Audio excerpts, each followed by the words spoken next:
Jesus was becoming very popular. People were excitedly spreading the news of the miracles and healings he was performing. And in this story, a very large crowd gathered on a hill to be part of the ministry and hear the teachings from Jesus. But there was a problem. It was time to eat, there wasn't any food around, and there were thousands of hungry people. In fact, this passage says there were 5,000 men in the crowd. And if you include the women and the children, there could have been anywhere from 10 to 20,000 people there. Philip knew that it would take 8 months of wages to buy enough food for this crowd. Today, that could be anywhere between $50,000 and $75,000. But a young boy in the crowd had his lunch with him, and Andrew pointed it out and said, "What good is that with this huge crowd?" Sometimes it can feel like God is limited by what we have to offer. But in this story, we learn that if we trust God with the little we have, He can do amazing things. Jesus gives thanks, breaks the bread, and the disciples pass the food. And not only is there enough for everyone, but there are leftovers. Let's take a look at verse 6 for a minute.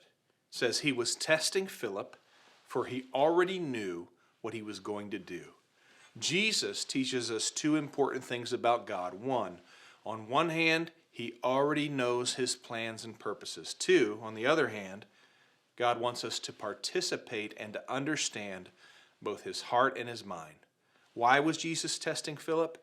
He wanted Philip to think beyond the natural to the supernatural. He wanted Philip to believe there was nothing impossible for God. He was about to learn that Jesus was even more amazing than he had previously thought or experienced, and that is still true for you and for me. Jesus is way better than we think. Later in this chapter, Jesus calls Himself the bread of life that came down from heaven.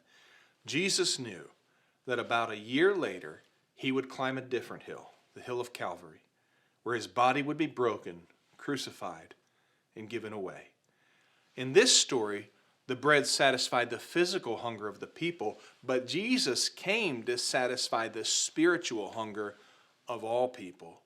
Jesus, the bread of life, was broken so that we could be made whole. The sacrificial love of Jesus, seen at the cross, sustains and satisfies our hearts and our lives.